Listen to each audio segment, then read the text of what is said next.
عزوز سلامتنا تقبلوا فنونا كتتال تركبوا كبرى سمعت دهي إرترا عزوز اللغمو سلام تعنان ناتمننا نلوم استدالو زينا حزنا لكم قريبنا لنا نمكتتالكم بخبرن دعدمكم فلما عرست زينا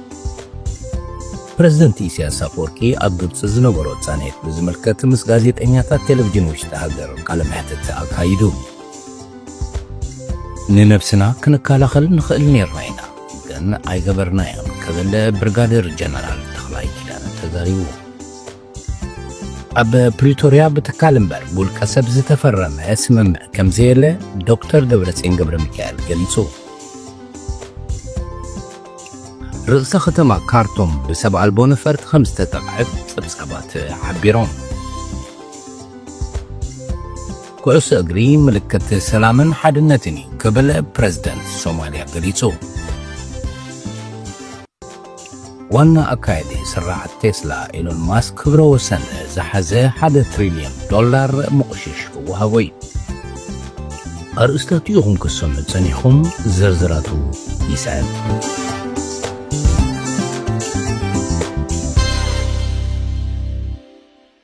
ኣብ ፕሪቶሪያ በተካል እምበር ውልቀ ሰብ ዝተፈረመ ስምምዕ ከምዘየለ ዶክተር ደብረጽዮን ገብረ ሚካኤል ገሊጹ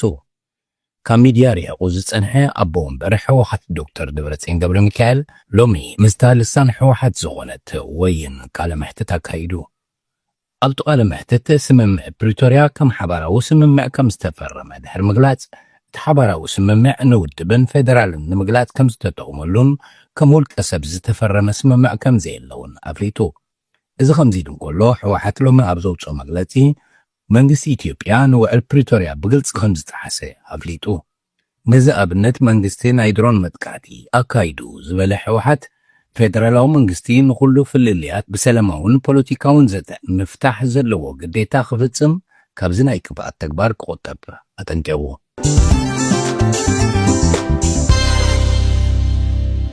كويس اجري ملكت سلامن حدنتني قبل بريزيدنت صوماليا غليصو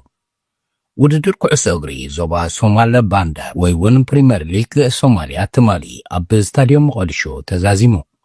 بريزيدنت حسن شيخ محمد زركوبوم استاد 50 شيخ تعزبتين تقطم تعزيبومو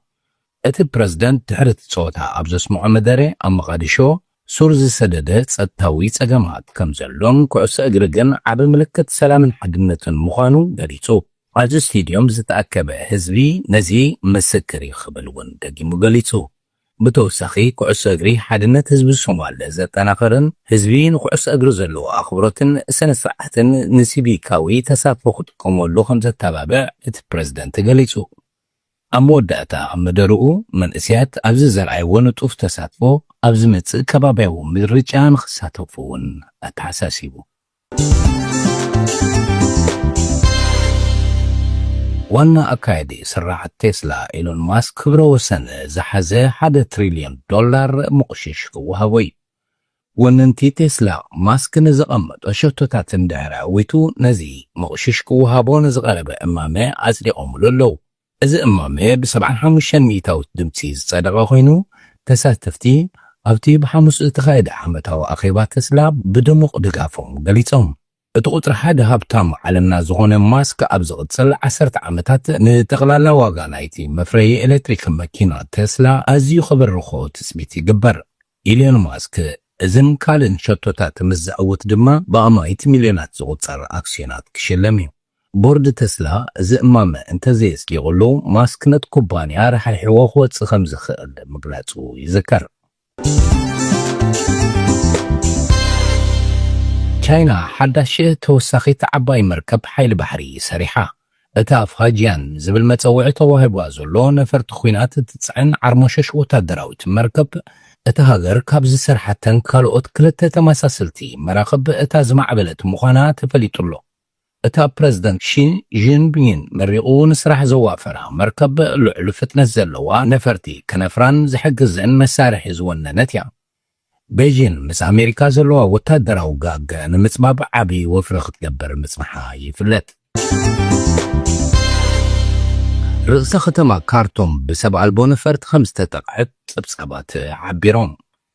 نبرتين نايتا بتحت قطر سراوي السودان زلا كتما كارتوم نابلومي زوجح ليتي بدبدب درونات نتوقتن كمز تباراورو أقولقلو الزينة أجانس فرانس حبيرو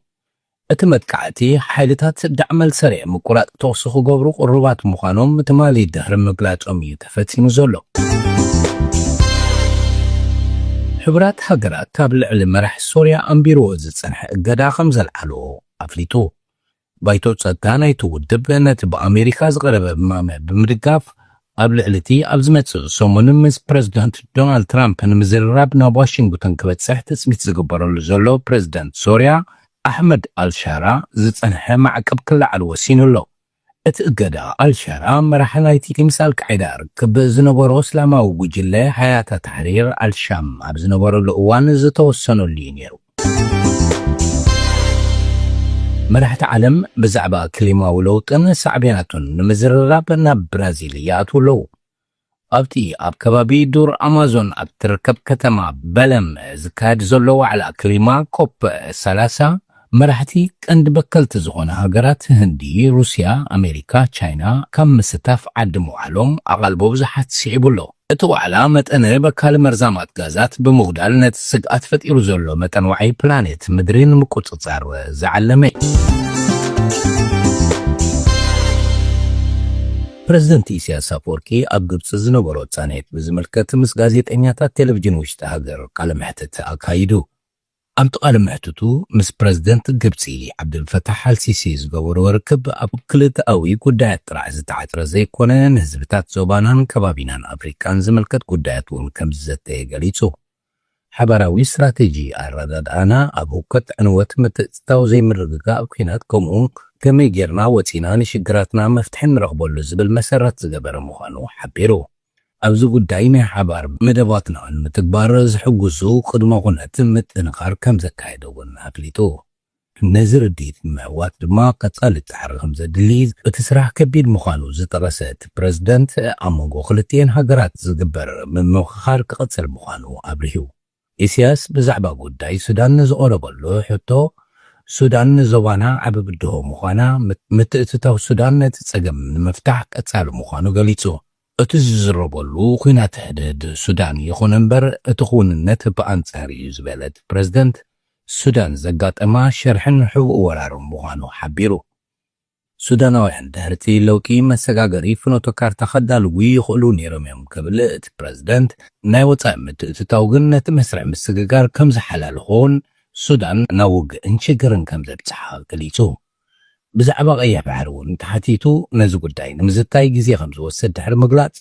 ኣስዒቡት እቲ ባሕሪ ዘዳውበን ሃገራት ጥራሕ ዘይኮነ ኣብ ህንዳውን ፓሲፊክን ውቅያኖስ ካልኦት ቦታታትን ዝሓልፍ ዓብዪ ፖለቲካዊ ኣገዳስነት ዘለዎ ኣህጉራዊ መስመር ምዃኑ ብምግላፅ ግብፅን ኤርትራን ሓዊሱ ምስ ቀይሕ ባሕሪ ዝዳወበ ሃገራት ሓላፍነት ከም ዘለወን ጠቂሱ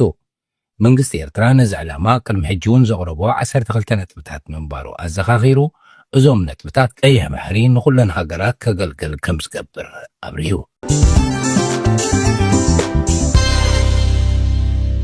ንነብስና ክንከላኸል ንኽእል ነርና ኢና ግን ኣይገበርናዮን ክብል ብርጋዴር ጀነራል ተኽላይ ኪዳነ ተዛሪቡ ሓላፊ ቤት ጽሕፈት ሰላምን ጸጥታን ጊዜያዊ ምምሕዳር ክልል ትግራይ ብርጋዴር ጀነራል ተኽላይ ኪዳነ ብዛዕባ ካብ ዓፋር ዝቐረበ ስምዕታ ኣብ ዝሃቦ መግለጺ ንሕና ዝኾነ ጎንፂ ኣይጀመርናን ከምዚ ዝበለ ምድላዋት እውን የብልናን ኢሉ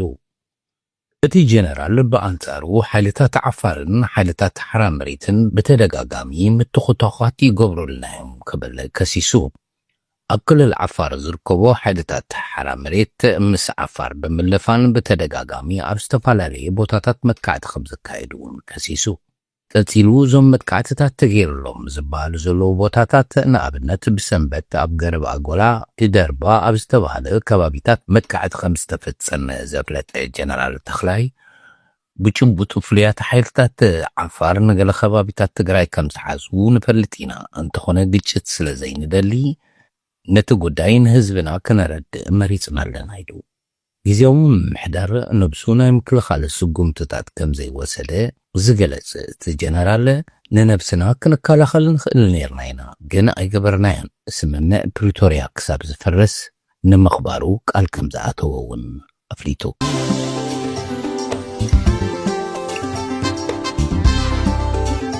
ክቡራት ሰማዕትና እዚ ክትከታተሉ ፀናሕኹም ንረስ ዝተዳለወ ዜና እዩ ነይሩ ኣብ ዝቕፅል ብኻልእ ትሕዝቶ ክንራኸብ ኢና ክሳብ ሽዑ ግን ሰላም ምስ ኩሉና